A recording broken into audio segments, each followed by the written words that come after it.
people with me today, and we have many things to show you. So we'll start straight away.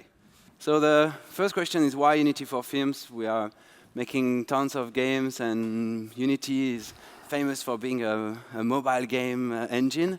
So we will see this today. So the first reason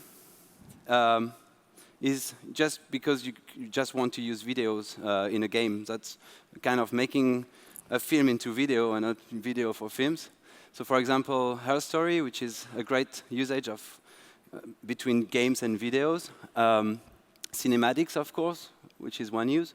Also, we have Vince here, who has done some playback graphics on movie sets using Unity also.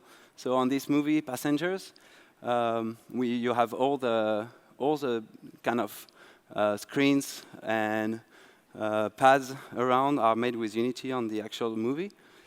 And the reason for this is the fact that he was using before video loops that he was triggering depending on what the actors have to do. But now with using interactive things, you can really synchronize it better with what the actors are doing. Or you can synchronize in multiple screens if you are in a plane or if you're in a spaceship and things happen, you can synchronize it. Trigger it at distance using a game controller or whatever you want. So that's another usage. Also for VR movie making, most of the VR films are actually using Unity, which is strange, even if it's just a movie. This film, which I really recommend, about Philip K. Dick, which was shot in real context of like a real film with red cameras and real lightings, real actors, and so on. They were using Unity for this. And the reason why is the fact that, one, you can target multiple platforms. Even if it's just a video, you can have your video played on multiple platforms.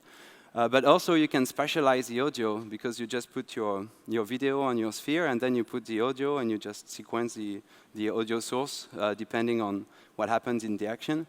Also, if you want to add some user interface to your video, and eventually some interaction in your video.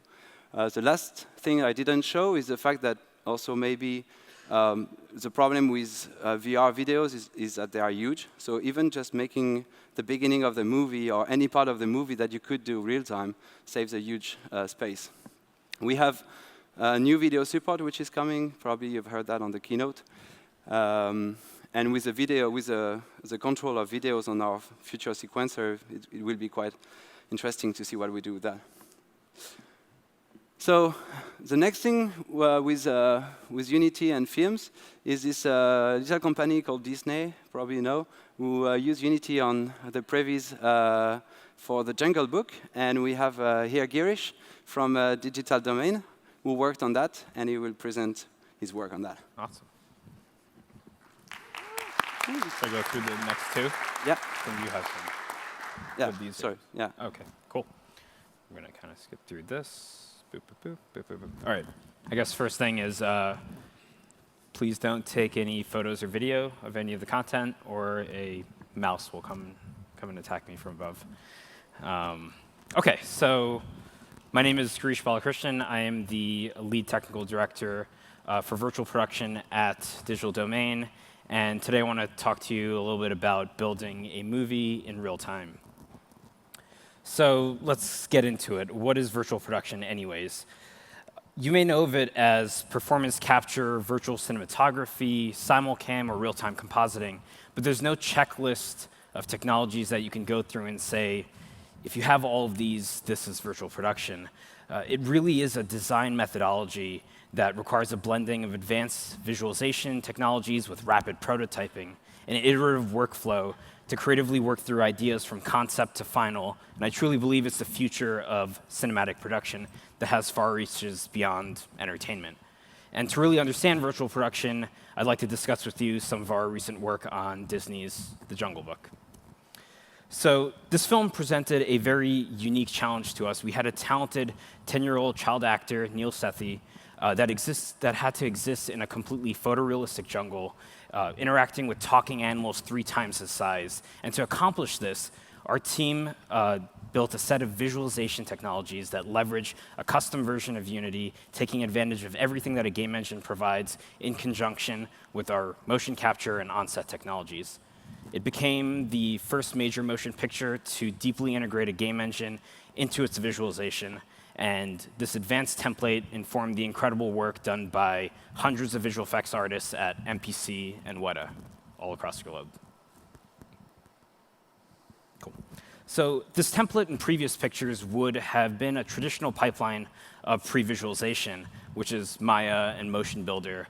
But since we knew early on that integrating the visual effects was key in selling A Boy in the Jungle, we knew that lighting and look development would play a big role in how we would shoot the live-action film. And thus we determined that utilizing a game engine like Unity would help us better inform our shots, and in doing so, it opened up doors to get more creatives involved because we can make these decisions in real time. So why Unity? Well, Unity Source provided us with a flexible architecture to develop an integrated pipeline, and this was no easy task. Slight disclaimer, you have to understand that at the time that we were working on this, which was early 2014, we were using a custom build of Unity 3.5, which we co-developed with Microsoft on, and this means tone mapping, Cook Torrent's physically based shading model, SSAO, motion vectors, global illumination was built from the ground up. And since then, we've migrated to Unity 5, but I kind of want to walk through the pipeline that we have in store. So first, we have look development. Our team consists of an incredible group of technical artists and animators, all familiar with building for a real-time engine. And these assets are traditionally built through your usual Maya pipelines and brought into Unity for look development with the art director. This is where we define the visual aesthetic, color grading, pre-lighting of the environment, shading, atmospheric effects, and so much more. And all of this information is saved using custom metadata formats. Next, VR.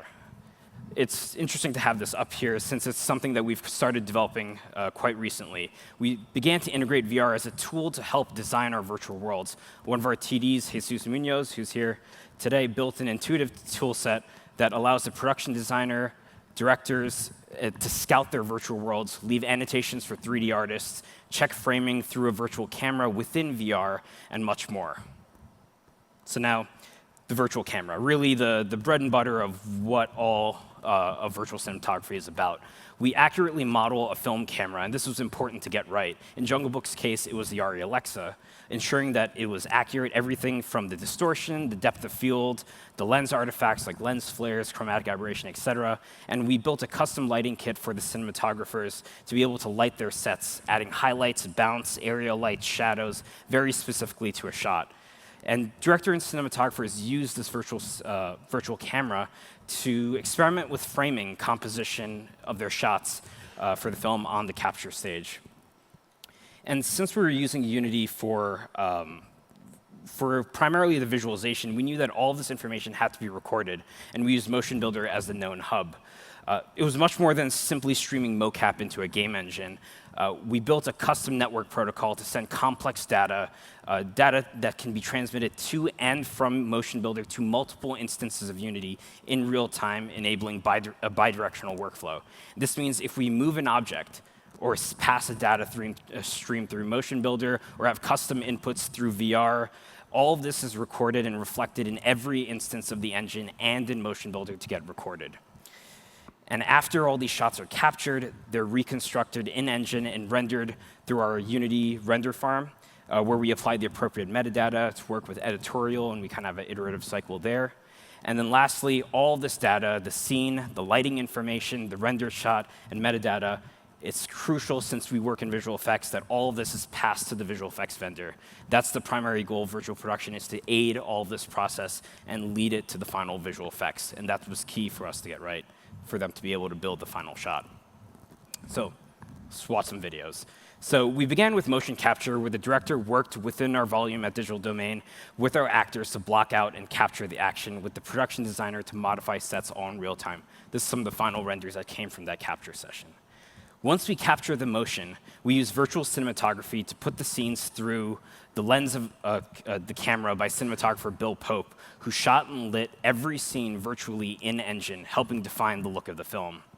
And all the context that was gained from this process informed the live-action capture, where we determined where to place the dollies, the cranes, the lighting, and direct the action to achieve the shot through simulcam. And because we had the ability to visualize this in such high fidelity early on in the production, we came close to what the final picture became, down to the position of the sun, the core animation blocking, and etc. And these sets were virtually scouted by the production designer, motion captured on set with the director, lit by a cinematographer, and unlike traditional previs, this has the fingerprints of all the people involved, and the results really do show for it. So here's a technical breakdown of one such sequence. Our real-time render is on the top left, which is a little dark, and the final render from MPC is on the bottom right. And what you can see is we go from a scene that was shot and worked on within our engine, and you see how it translates to a technical visualization, to the live-action capture, all the way to the final render. And this is really what virtual production design allows for. All right, so the next thing I'd like to discuss to you about was VR. Well, in Jungle Book, we were presented with this interesting sequence where our actor had to convincingly dodge a herd of buffalo in the ravine and then make eye contact to his enemy, Shere Khan. And in motion capture, it's truly a challenging medium to be able to act because you're in a room where the imagination plays a big role. And we tried a bunch of tests with the actor dodging people, even had people with football pads running at him so that he could try to dodge them and move around, but it didn't really feel authentic. So we had this idea. Well, since we're able to stream motion capture and record motion capture in the game engine, we were able to place a tracked headset in HMD on our actor and had him actually dodge the buffalo like a game of Frogger and nail his eye line to Shere Khan. And here the actor was able to really understand who he was inside the space and the perilous situation he was in. Boom. And the results really show for it. From the captured motion on our stage, to the technical visualization, our real-time Unity render, to the final frame that made it into the film. And this is just some of the exciting VR and AR tools that we have in development for virtual production. So a lot of this was made in Unity, but that was not what the final film was made. But there's some key statistics that I want to share. We had 75 unique digital environments that were created for this film, look dev by the production designer, 605 master scenes, animated scenes that derive from motion capture or keyframe animation from our team that were built. And from those master scenes, over 3,000 shots, which were captured through our virtual camera, lit by the cinematographer, and rendered through Unity. And because we were able to see our worlds in real time, we could make specific decisions as to how to frame shots, light our characters, determine how soft the focus should be, how much atmosphere we should put in the air, and to help design these rich worlds right in front of our eyes. And we go from a simple pencil sketch to something that's representative of the final product in more than a year and a half before the movie comes out. And because of this, you get all the creative stakeholders involved in the film early on, and people who may not be as integrated at an early stage of production, like the cinematographer, are now providing their cinematic eye in making the final product, and this creates a more cohesive filmmaking experience. Everything we do in virtual production is in service of the director to help build context, and game engines are now just another tool in our tool bag for helping them design their idea. I tend to use this slide a lot, but I truly believe it, that we're at a dawn of a new age, more relevant now with the advent of virtual reality, as we all can see. We exist at the intersection of games and cinema, where the game industry is starting to learn from the cinematic techniques of film, and film is looking to the technological advances in visualization of game engines to drive this forward. And there's a lot of work to be done from all of us to make this intersection better, but I tend to think it's the future, and I hope you do too. Thank you so much.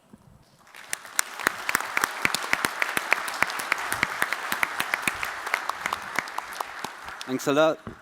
Thanks a lot, Girish. That was very great.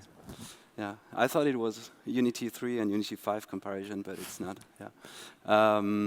So what Girish did and at Digital Domain is basically like modeling and feeding in motion capture and camera tracking into Unity to have a live preview and to quickly iterate on the storyboard, prepare the shooting on stage, on set, and prepare the lighting.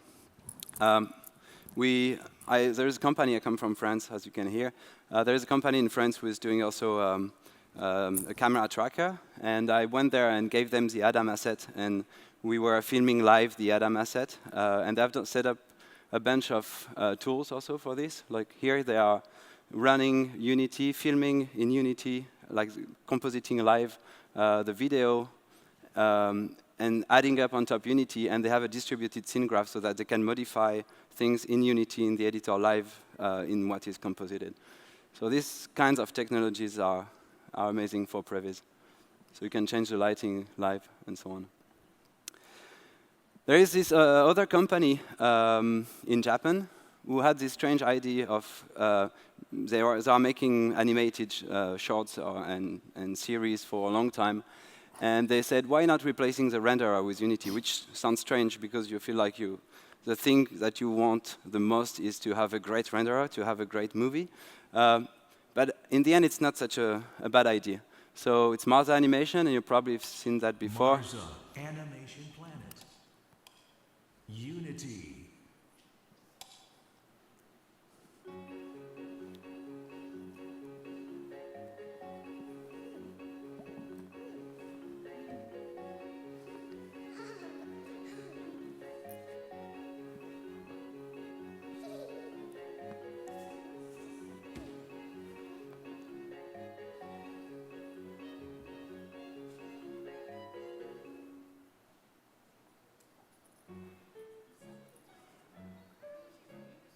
Was working.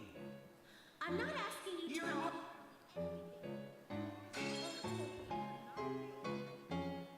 I need to give this gift.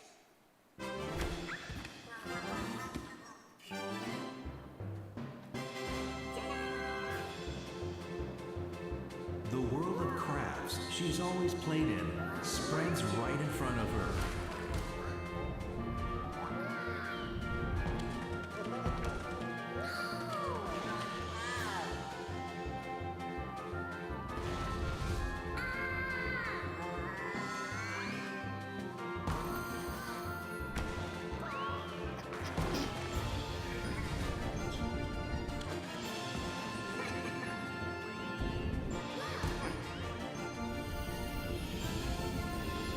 Marza Animation Planet unlocks the new possibilities of Unity. The gift.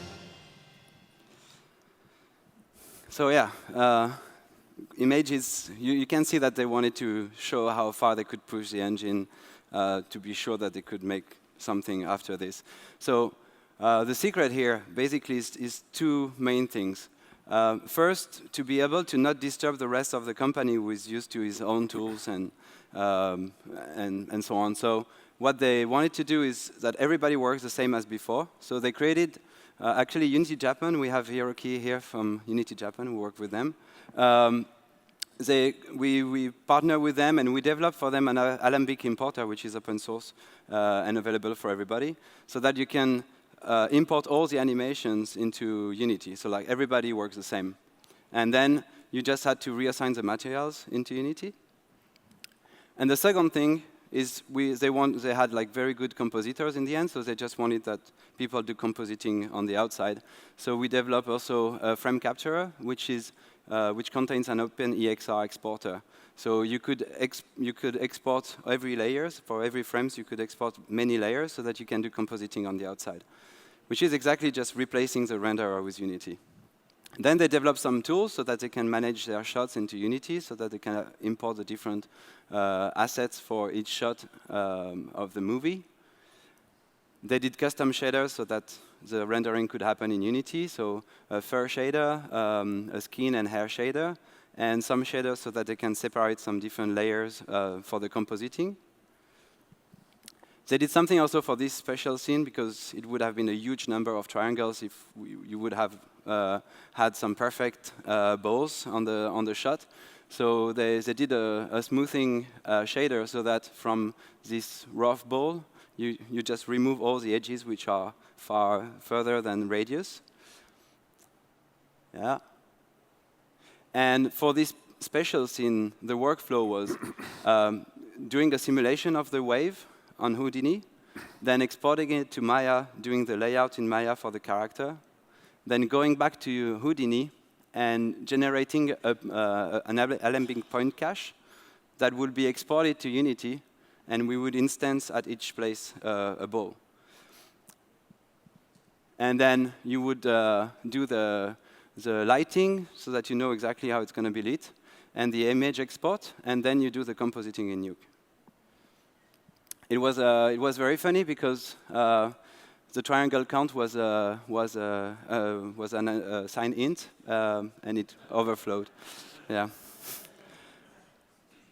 And what is crazy is like you have this this scene in Unity, and oh, it didn't start. Why? Can it start? Okay, the other way around.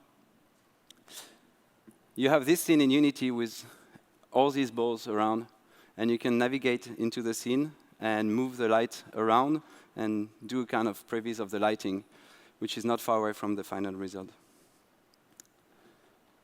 Yeah. So the gain here was definitely time. They tried different renderers, and for rendering one frame, they went from some thousands of seconds to between 3 and 32 seconds to render one frame, which was actually not the render time, but just the writing on disk of the many layers of the OpenEXR.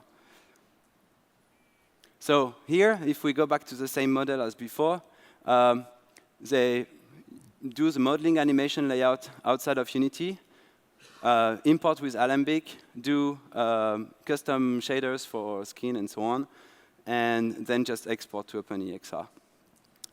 And the goal here was just quick iteration on lighting, don't lose time on rendering time. Now we will have the next invitees from Soba, and working on a project with Unity where they do the assembly, lighting, and effects there. Please welcome them. Ready? Hi, my name is Neth. I'm the writer and director of Sonder. Our film crew for Sonder is comprised of a talented group of industry professionals from all across the world who have worked at studios such as Pixar, DreamWorks, Disney, EA, Oculus, and more, with backgrounds in feature film, VR, games, and visual effects. Our team has united to advance storytelling through different mediums and has chosen Unity engine to do just that. Sonder is a CG animated short film that explores the intensity and range of emotions following the end of a relationship.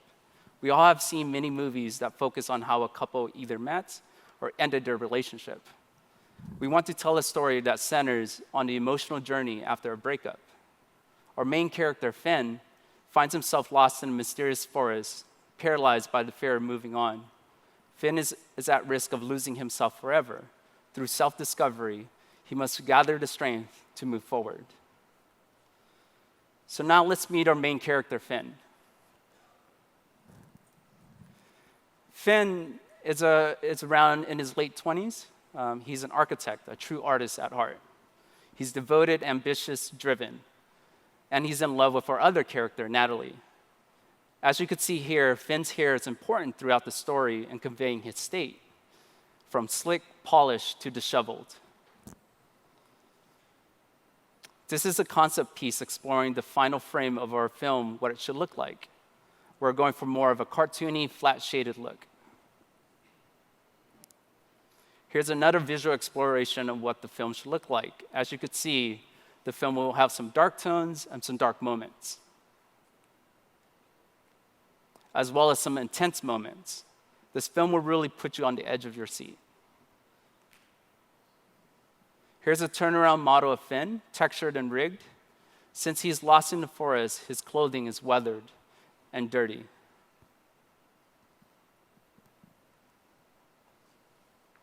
So the point of this shot was to test out the hair animation, to figure out how to stylize and how much we should push it. Even with this short test shot, you start to get a glimpse of Finn's emotion and his personality. Now that you've heard a bit about Finn, Sara, our producer, will show a little bit more and talk a little bit more about the world of Finn and how we use Unity. Thank you, Neth.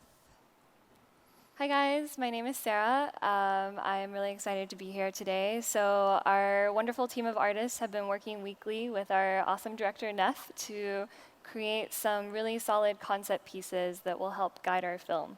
So I would love to share that with you today. So one of our main sets takes place in a very secluded, dense forest. Here we can see our main character, Finn, and gain a true sense of his isolation.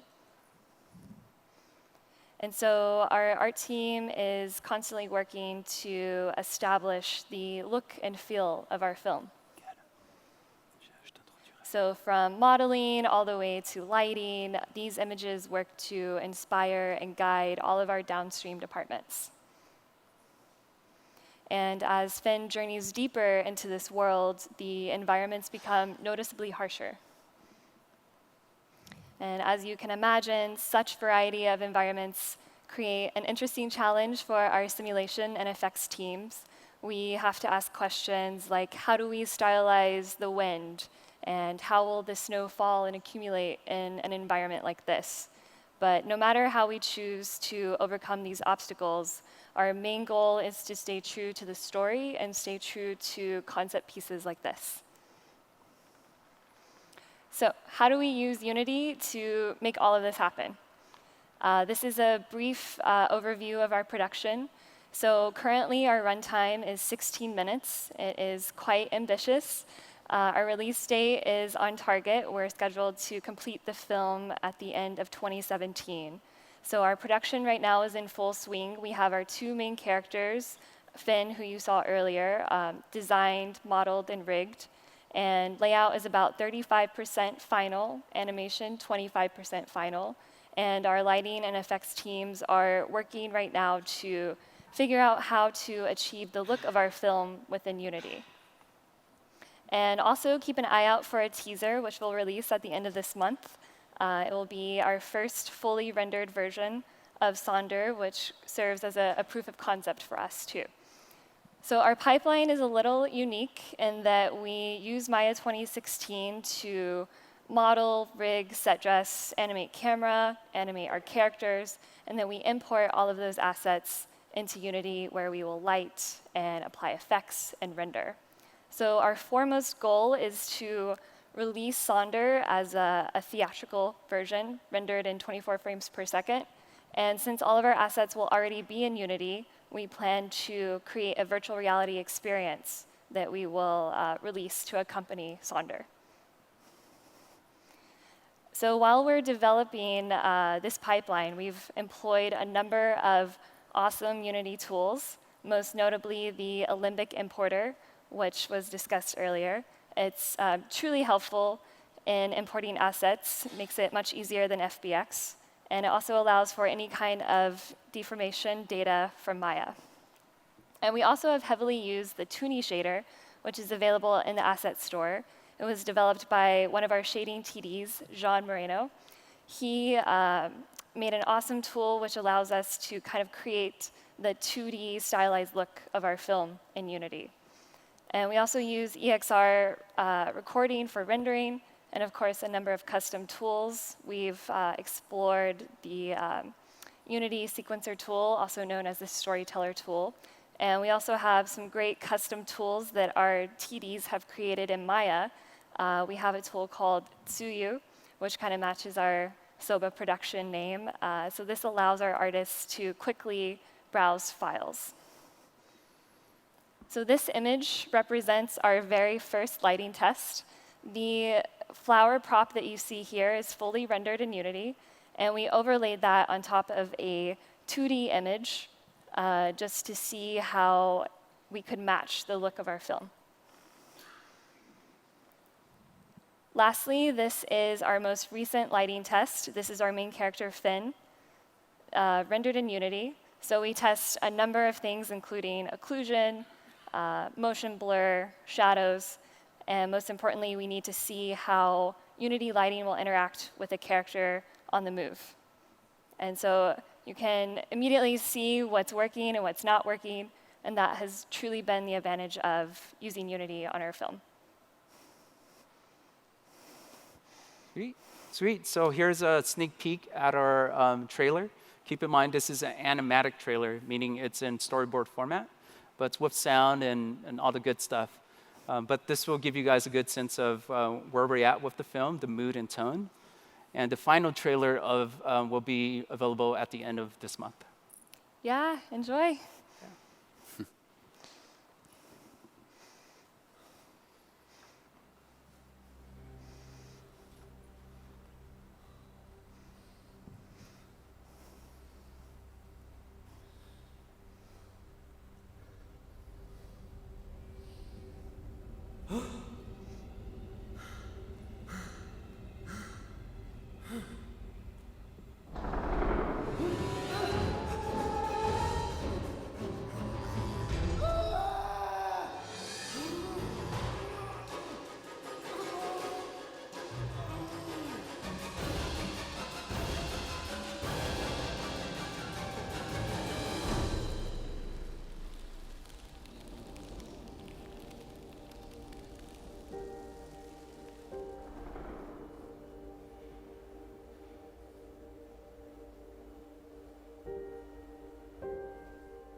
Don't grasp onto something that will only hold you back.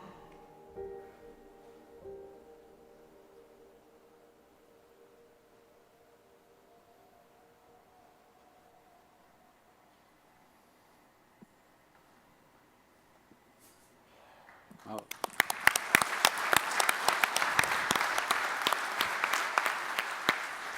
Thank you. Thank you very much. Yeah, it's very nice to see these guys who are working on daytime at Pixar and so on, trying to make the things go further with real-time engine. It actually reminds me the beginning of Pixar a long time ago when we were transitioning from classical cartoon to 3D. So yeah, so it's kind of the same pattern as what Marza has opened on the back. They are doing just more of the assembly into it. Now I will invite Michaël here, and it's very interesting because some people think that making film is like making a short or starting a production. We have Michaël here who just delivered last week 13 episodes of 2 minutes of a cartoon which was sequenced, lit, rendered, composited in Unity. So he will present his work.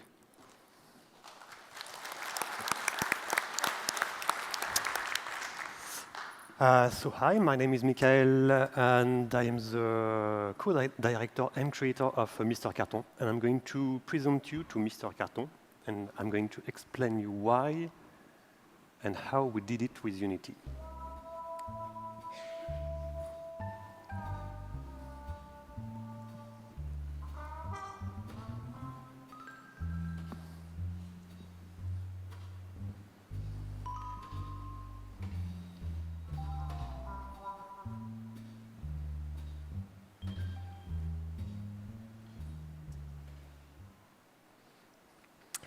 So, as Mathieu told you, the series is 30 minutes. We have 13 episodes of 2 minutes each. It will be broadcasted by France Télévisions in France, maybe this winter. You have here an idea of the budget, and we spent about 6 and 8 months working on this series. We used Unity 5.3. The story of Mr. Carton. Mr. Carton is a clumsy driver who wants to reach the top of a mountain. But everything in the world, for him, is a danger. Any rocks, any vehicle. And the biggest danger is himself. He has very poor driving skills, and finally, he has no chance to make it. So let's have a look at one episode.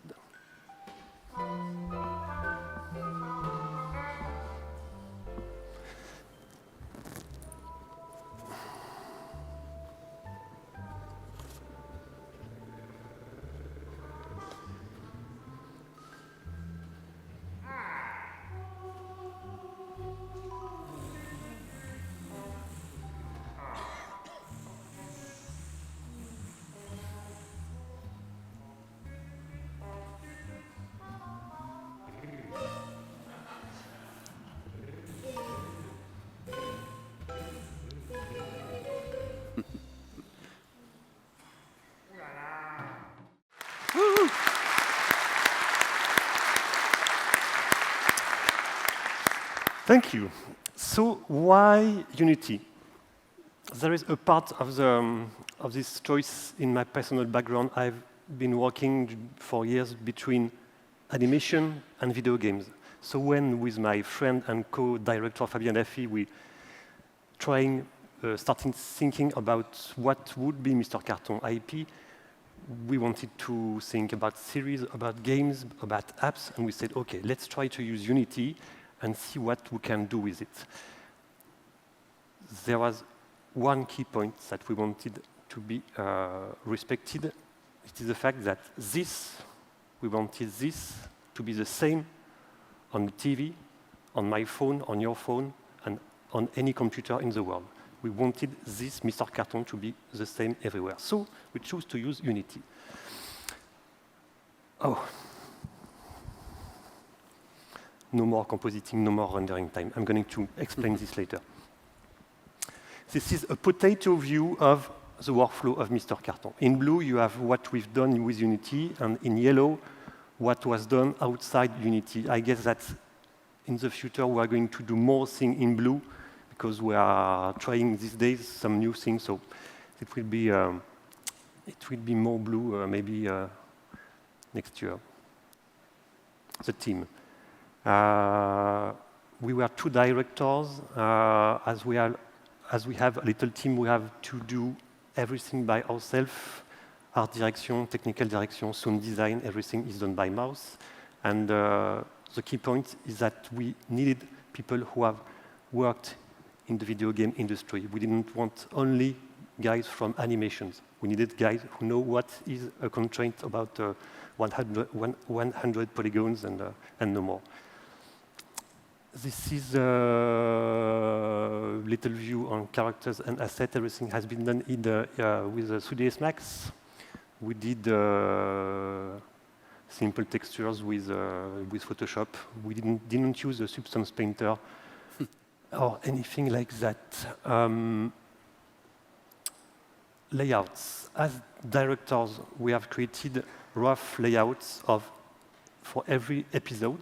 We have created every camera, and we have delivered this to animators and to CG artists, and they send back all their work, and we have a final assembling of the final set using quick brush painting assets that you can find on the asset store that allow us to paint rocks and grass and trees everywhere in the set.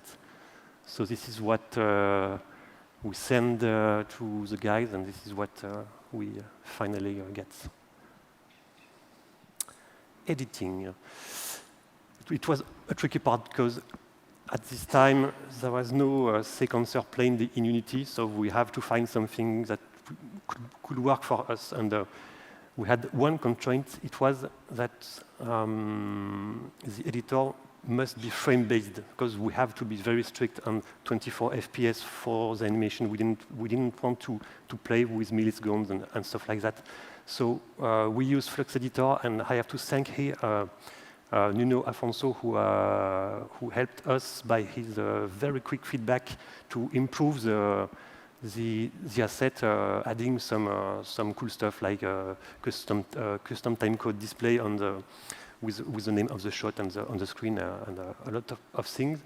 I have to say that we only shot images from Unity and do the final editing in Adobe Premiere. This is Flux.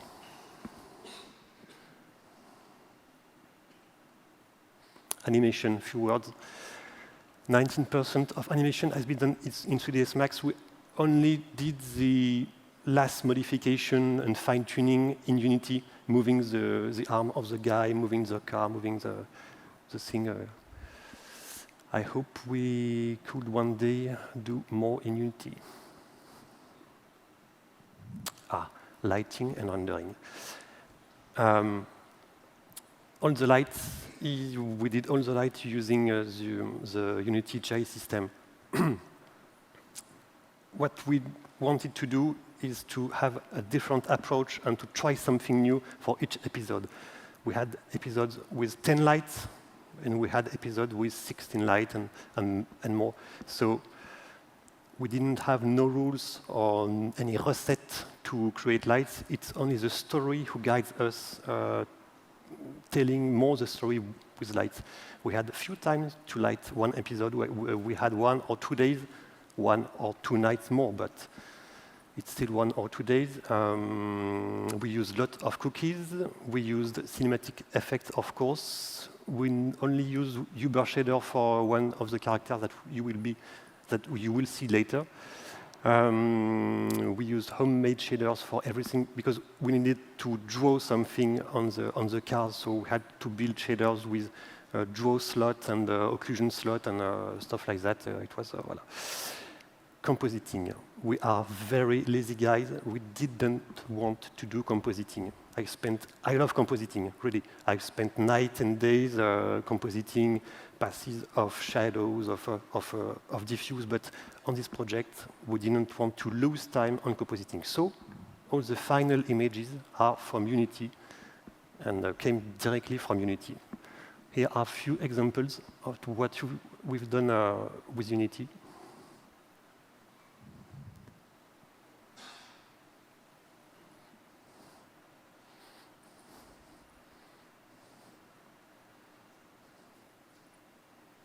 Nighttime, big troubles. big troubles. Big troubles. A trap. This is the final shot of the first season. Sound and music. Few words. We had musician playing live. Watching the episode. I think that nobody does this today because it's so expensive, it's too long, but we really wanted to have real drummer, real pianist, real trombone guy playing we love jazz, and it was a really wish for us, and we are very happy to do that. Unfortunately, we didn't do any audio in Unity, but in the future, in these days, we are trying to create premix of sound effects and music directly in your Unity using game. This is an asset you can find on the asset store. Its name complete is Global Audio Manager, who allows us to create premix and to send this premix to editing software for audio and images. Conclusion.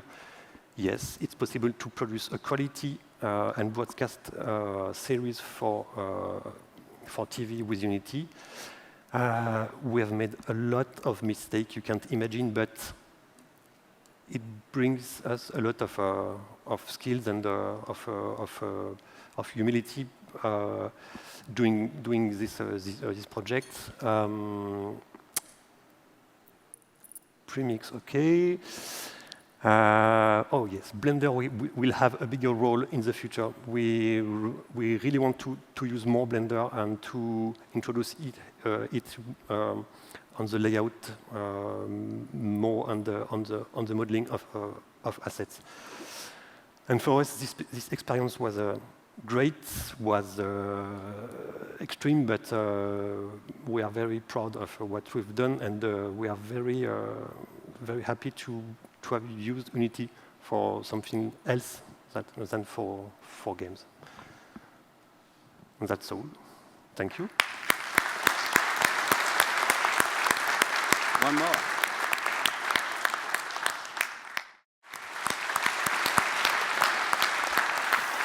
Very good. Wow, this is fantastic. I'm so proud of friends. So to come back to the same model so that everybody gets it, modeling animation outside, and then using a few tools from the asset store, sequencing with Flux, camera animation with iTwin, and just do almost all the movie inside. Just do a video exporter. Actually, it's just frames exported and do the editing outside. And now I would just talk about our famous demo now, full pipeline in Unity, which is kind of mixing what Girish has presented, which is like live actor, motion capture, mixed with all the things, which is Adam. So I won't show the video. I think everybody has seen this video. And we have only 9 minutes. But here, what we've done, so motion capture and camera capture, just like in previs, modeling and animation. We were lucky because we have our own sequencer, so we didn't have to use assets from the asset store. And we did layout, shading, lighting, sequencing, and compositing, and editing, actually, in Unity. And we had to develop a bunch of things that I will explain. And we used one asset from the asset store called Courante FX. We'll give you more details. So what technology were used to make it possible? First, improve shading on 5.3 so that we have a matching. Like when you go from, this is a big problem that you have when you make movies with Unity, is the fact that you don't have the same shader in Maya and the same shader in Unity. But luckily on Substance, for example, if you model your character in Substance Painter, you will have exactly the same character in Unity. We have exactly the same PBR equation. We were also, just like Marza, trying to prove how far we could go with putting a lot of characters and so on. So we had to develop to increase the performances. We developed also screen space reflections for this movie, which are available now. Motion blur, which is important to have this cinematic look. Like if you don't have motion blur, you don't feel like you have a shutter on the camera. Temporal anti-aliasing, so this was requiring us to add motion vectors to Unity. And it was very good that we had this Adam project, because when you do something cinematic and you have aliasing, then you totally break the experience. And I think this is at the heart of this transition from a game engine to be good enough for making films. And it's also available now. Improved performances. Something also which is a big difference between movies and film is the fact that between games and film, is the fact that in games you only have point lights most of the time. And point lights are not realistic, and you need area lights. Also, Girish was saying that the directors were asking, can you put a big light here on the left to the character? I can put a spotlight. And it really doesn't look the same. You know, like for all the rim lighting, you need an area light. So you had a special shader also for the rim lighting. But we have now real-time area lights, which are experimental, but you have the package, so you can use them. They're actually quite cheap also to use. They only cost twice the price of a normal point light, so which is pretty cheap. We did volumetric lighting, translucency shader, which is not available, unfortunately, because it's not so good to use in real production.